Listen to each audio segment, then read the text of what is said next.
Halo para sobat, kita bertemu lagi di RH Channel. Salam sehat dan merdeka.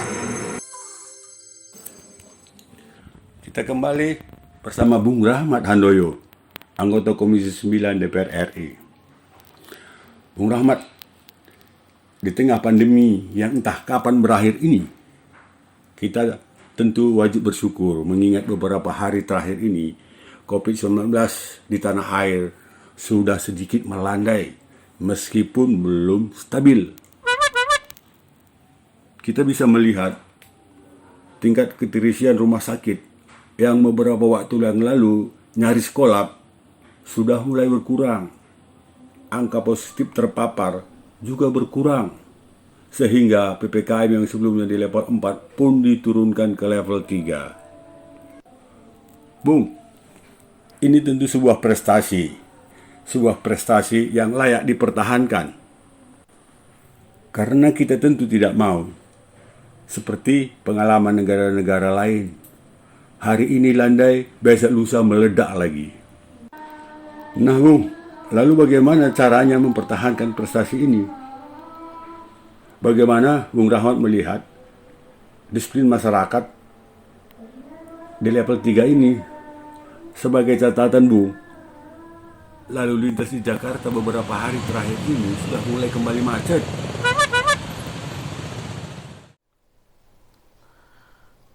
Ya, baik, terima kasih. Assalamualaikum warahmatullahi wabarakatuh. Salam sehat buat kita semua. Merdeka, teman-teman RH Channel dan para pemirsa dimanapun Anda berada. Tentu kita rasa syukur ya, dan ucapan terima kasih kepada semua pihak. Kita telah bergotong royong dalam suasana yang kurang mengenakan, tetapi kita masih sabar bersatu melawan COVID-19 dengan protokol kesehatan di era aturan PPKM level 4 yang sekarang sudah diturunkan. Ada yang menarik saya kira menjadi perhatian kita bersama. Setelah kita tahu bersama suasana akhir-akhir ini pandemi cukup relatif menurun, kemudian paparan rumah sakit juga yang masuk di rumah sakit sudah banyak yang mulai kosong, ICU sudah kosong, paparan harian kita juga sudah puji syukur kita sudah landai. Namun demikian saya ingatkan ini belum stabil ya. Artinya belum stabil itu ya sewaktu-waktu bisa meledak lagi kalau kita tidak menggunakan protokol kesehatan. Tetapi teman-teman sekalian,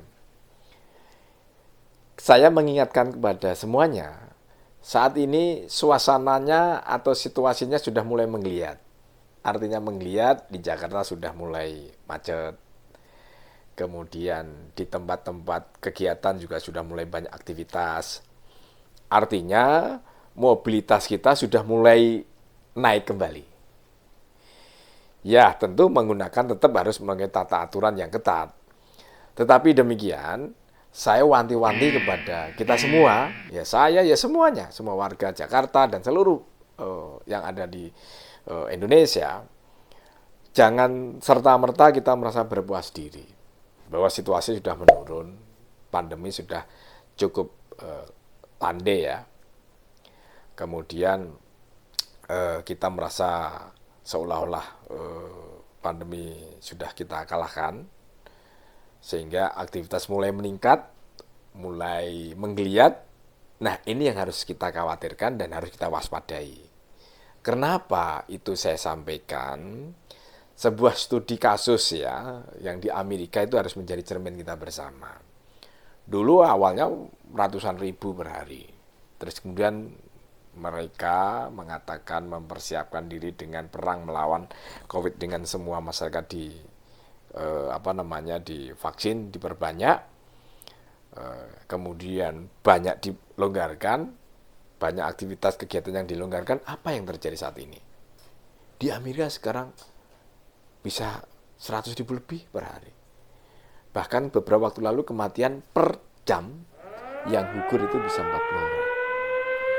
Nah, kejadian yang ada di Amerika yang tadinya sudah melandai, itu tidak boleh terjadi ke kita. bahwa kejadian atau situasi yang di Amerika atau di negara yang lain yang tadinya sudah landai kemudian naik dengan drastis, itu harus menjadi perhatian kita bersama. Bahwa saya di awal tadi menyampaikan bahwa ini adalah angkanya penurunan masih sangat labil. Kenapa labil? Iya, hari ini bisa turun drastis, tapi kalau mobilitas kita tinggi, kita tidak menggunakan protokol kesehatan, tidak bermasker, tidak jaga jarak, kemudian tidak sering cuci tangan, kasus bisa meledak kembali. Oh no. Dan parameter yang harus kita terima harus menjadi cermin kita bersama. Nggak boleh terjadi lagi di bangsa kita ini rumah sakit penuh, ICU penuh, banyak antri di rumah sakit, banyak antri di ICU, sehingga banyak yang gugur karena rumah sakit penuh. Itu tidak boleh kembali terjadi. Kita harus saling mengingatkan antara satu dengan yang lain, baik sesama teman, sama keluarga, kolega, organisasi manapun, tokoh-tokoh masyarakat harus saling mengingatkan. Kita pernah mengalami kejadian pilu dan itu tidak boleh terjadi lagi ke kita. Dengan cara apa harus kita lakukan agar tidak terjadi seperti itu lagi? Yang pertama, pemerintah menggunakan prinsip gas and rem, artinya ketika terjadi mobilitas yang tinggi, kasus yang tinggi, rem mendadak dengan cara level 4 PPKM. Terus kemudian mulai menurun, kita longgarkan. Nah, ketika dilonggarkan ini, kita harus wanti-wanti pada kita bersama bahwa kasus ini belum bisa kita kendalikan. Artinya bisa meledak kalau kita lalai terhadap protokol kesehatan. Lalai dan abai terhadap mengindahkan terhadap protokol kesehatan. Tidak pakai masker, tidak menjaga jarak, kemudian tidak sering cuci tangan. Ya, banyak di negara yang lain sekarang harus kita perhatikan. Itu harus jadi kewaspadaan kita bersama. Itu akan terjadi meledak kembali kalau itu kita lalai terhadap protokol kesehatan. Ada satu menarik ini teman-teman sekalian, para pemirsa. Ini salah satu negara-negara dengan tingkat vaksinasi yang tinggi terjadi peningkatan kasus yang signifikan. Saya ingin bacakan di sini. Di Amerika Serikat itu tingkat vaksinasinya 51%, teman-teman sekalian. Kemudian konfirmasi peningkatan kasusnya itu menjadi 60%. Jadi 147.000 kasus yang baru. Ini kan mengkhawatirkan. 60% peningkatan. Padahal sudah divaksin penduduknya 51%.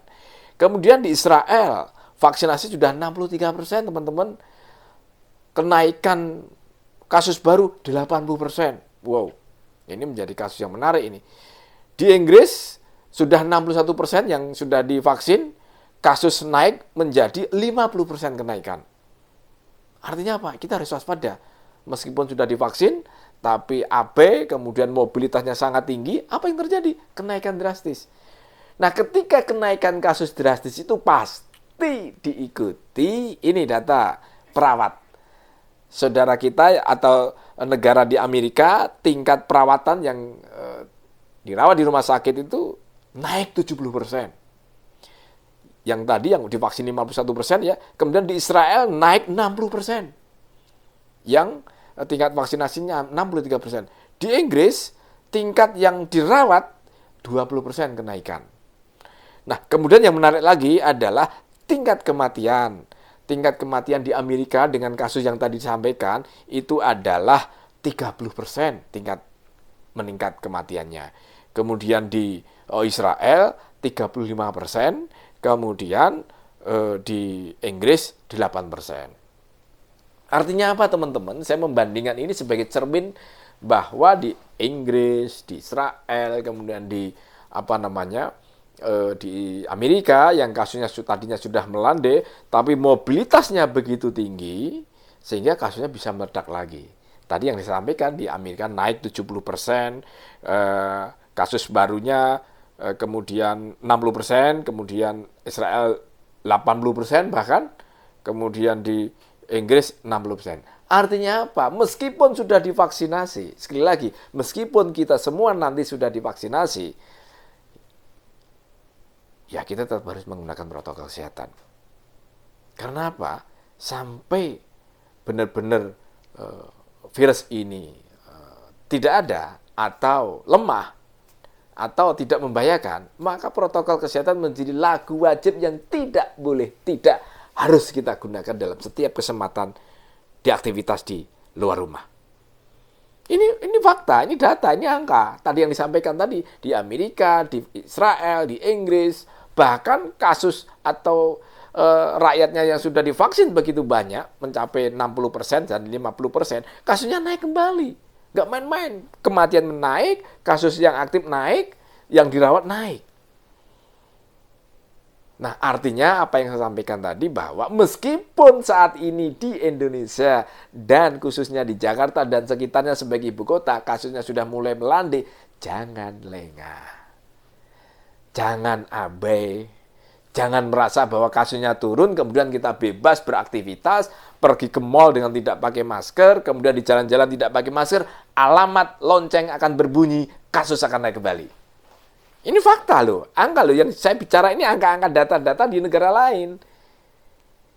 Angka dan data dari negara lain itu sebagai cermin kita agar tidak terjadi di kita. Alat dan cara yang paling efektif untuk mengendalikan COVID-19, meskipun kita juga sudah divaksin banyak, adalah protokol kesehatan. Pakai masker, menjaga jarak, dan sering mencuci tangan. Pasti mengurangi mobilitas tinggi. Sampai kapan? Walau alam. Kita juga nggak tahu sampai kapan. Karena WHO dan di negara manapun tidak akan tahu. Nah, salah satu yang paling efektif, yang paling murah, yang paling efisien, ya protokol kesehatan. Intinya, saya mengajak kepada teman-teman sekalian, saya mengingatkan kepada kita semua, baik di Jakarta dan sekitarnya, bahkan seluruh rakyat Indonesia dan yang dimanapun Anda berada, maupun para pemirsa terkhusus pemirsa RH Channel dan para pemirsa dimanapun Anda berada, meskipun kasus kita sudah mulai melandai, kita bisa sewaktu-waktu meledak kalau kita abai terhadap protokol kesehatan. Tidak pakai masker, tidak jaga jarak, dan meningkatkan mobilitas tanpa sesuatu yang tidak perlu. Sekali lagi, selamatkan diri kita sendiri, selamatkan keluarga, dan selamatkan bangsa kita ini melalui protokol kesehatan. Karena dengan protokol kesehatan yang paling efektif, yang paling murah, dan paling efisien, kita bisa terhindar dari COVID-19. Begitu, teman-teman RH Channel dan para pemirsa dimanapun Anda berada, sampai di sini dulu saya nyampaikan bahwa betapa pentingnya protokol kesehatan. Sampai di lain waktu, di isu-isu yang lain, tetap kita semangat, tetap guyup, tetap rukun, tetap bersatu, bergotong royong, kita pasti menang melawan COVID-19. Terima kasih. Assalamualaikum warahmatullahi wabarakatuh. Salam sehat buat kita semua. Merdeka!